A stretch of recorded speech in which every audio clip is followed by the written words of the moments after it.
Hey there internets, I'm Michael and this is Toucan Play That Game, and today we are finishing our look at Elysium. So today you'll finally find out my thoughts on the game, but if you still want to learn how to play the game or see an example of the game played, please do check out my previous videos. So, what do I think of Elysium? Well, before I go into that, let's just talk a bit about what Elysium actually is. So, in brief, in Elysium, you are demigods trying to collect victory points to prove your worth and become a full-fledged god. Now, the way you'll be doing this is each round you will be drafting cards into your domain. And when they're in your domain, you will get the benefit of any special powers that they offer. Then, at the end of the round, you will have the chance to write those cards into your legend. And when you do this, you will then put them into sets. That's right, it's kind of a set collection game with special powers and drafting. So the way the sets work is there are families of cards split into 8 different families for 8 different gods. And when you play, you'll use 5 of those. So you can get a set that is that family, so a set of cards for that god, or you can get a set of cards that is a number, and the numbers range from 1 to 3. So you could get a set of 1s, a set of 2s, or a set of 3s. And of course that means it's all the same number, but the different gods. So when you do this, then at the end of the game, you'll get points for those sets. But as well as the set collection aspect giving you points, cards will have special powers that may also give you points, either during the game or at the end of game. And there may even be special powers that cost victory points. So that's kind of a summary of the game and how it actually works. So let's talk about my thoughts on the game. And I want to start first with the artwork. Now, I don't much like the artwork that is on this box. It's not that it's bad, it's that it's greyish. You know, you got this very beigey. It's not very appealing. The actual images themselves, I think, are really nice and look really good.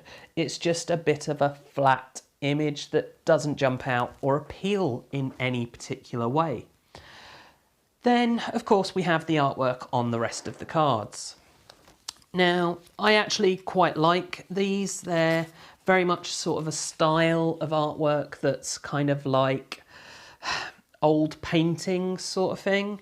But they're very, very dependent on the gods they are, and they have a kind of theming. So as well as the cards having a colour, the images within those cards tend to also be kind of hinted towards that colour, which is a really nice touch with the artwork that they've done, that it blends with the colourings of the cards themselves for the different gods, that I really like and appreciate. And probably one of my favourite artwork things is actually on these quests that determine your turn order.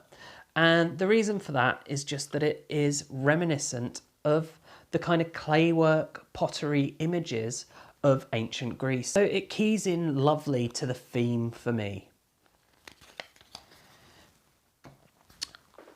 So what else do I want to talk about before I get into my thoughts on the game as a whole? Well, I want to talk about the components. Now, the first thing I'm going to talk about is the insert, because this is another one of those games that has a really nice insert. And of course, it's because it's a Space Cowboys game and they keep having these great inserts.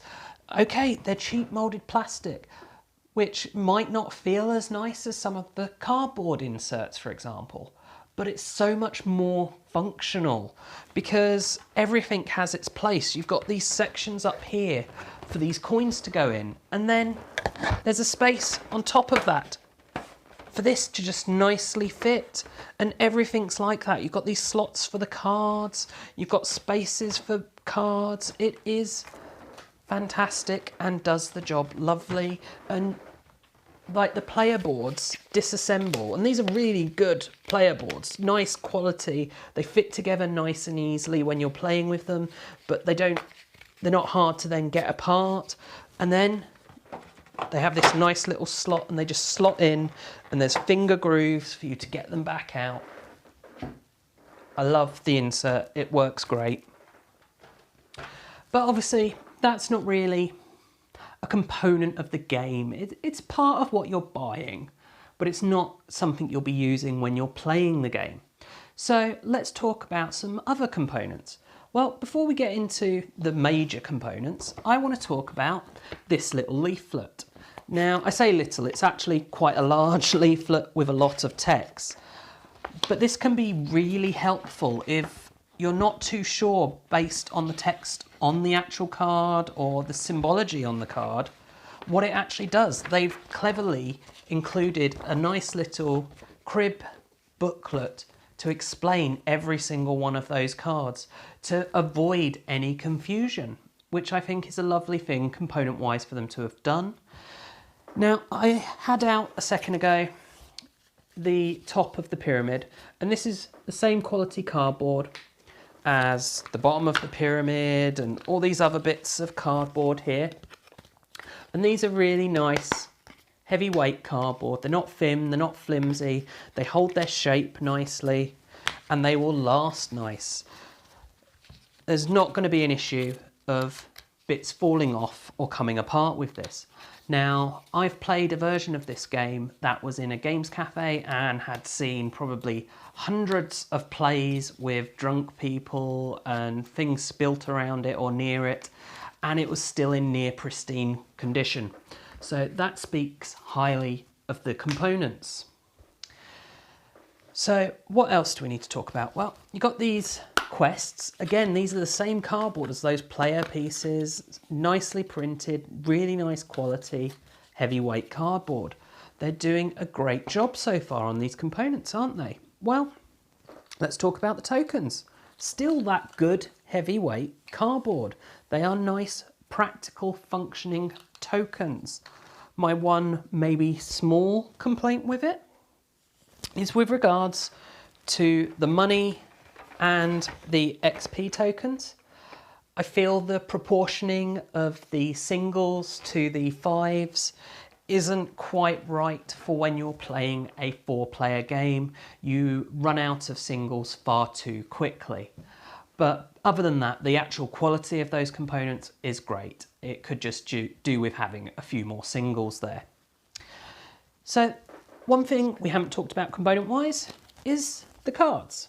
Now, I already talked about the artwork on these, but let's talk about the condition of these. These are really nice. These have a really nice linen finish. They're really nice quality, and you can just feel the quality in them.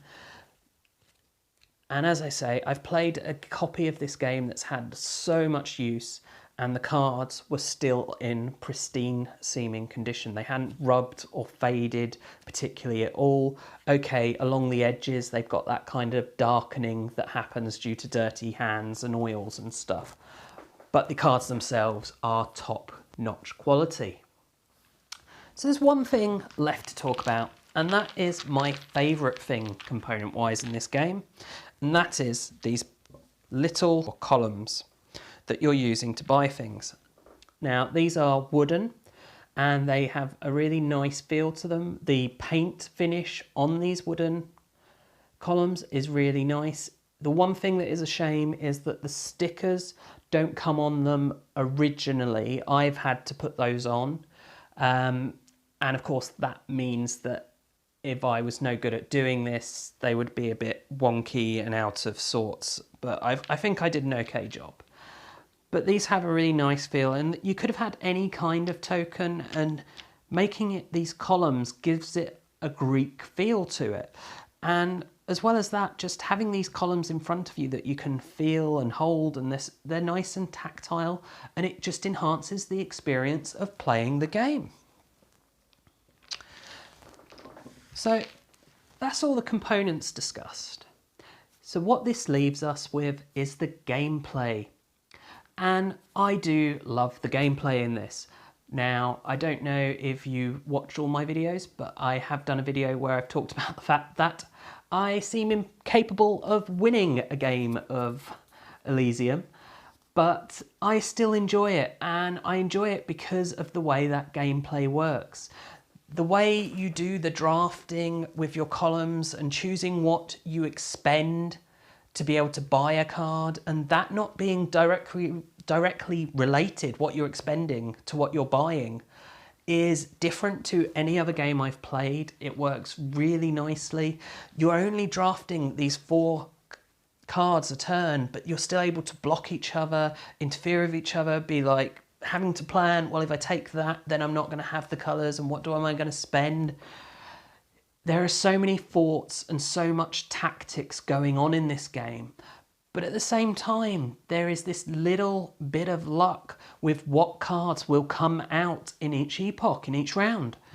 And that just kind of takes a bit of the edge off of those tactics, just enough to make it fun so that it's not, if I'm doing badly, it's purely me. And I do feel there is an aspect of this is a high tactics game and the luck is minimal, don't get me wrong. But it just has that little bit of luck to just kind of make me feel a bit better about myself for constantly losing. And as I say, I have fun playing this with trying to make the combinations with the cards and kind of putting this plan together of I'll make this set and then having it all fall apart because someone bought that one card that I wanted to get. And it's just really fun and engaging. And as I say, because you're worried about what other people are buying and because there are so many cards that interact with the other players, you are really engaged the whole way through. So yes, this is a great fun game that I really enjoy. However, if you are not a fan of heavy thinking, highly tactical games, you probably won't enjoy this as much. If you prefer the light games, which are kind of over in half an hour, where it's very much luck heavy, you know, you kind of fillers, etc., then you might not find this is the game for you. However, I highly recommend it. You should definitely try it out. And I hope that you do enjoy it too. So that, of course, leaves one final question. Can 2 play this game? And 2 can play this game. In fact, 2 is my favourite number for playing this game. And the reason for that is obviously when you set out the cards that you're going to be drafting from, when you have 4 players, there is a lot of cards there. And so what happens is you set out the cards and then everyone stops and spends 5 minutes reading all these cards. And then you have to reread throughout the round because, oops, I've forgotten what that one did. I've forgotten what that one did. And by halving the number of cards, it greatly improves that. I wouldn't say there's a downtime issue with more people though. The turns, that each turn itself tends to be reasonably quick. And as I say, you're very engaged in the other player's turn, so it's not really an issue. And it is still a fun game with 4 people. It doesn't really change between 2 and 4. It scales very nicely without a lot of change. And obviously that's because you change the number of cards available. There's a bit less of things affecting other players because of the fewer players. You've got fewer cards hitting each other. But it works nicely. And as I say, I prefer this as a 2-player game.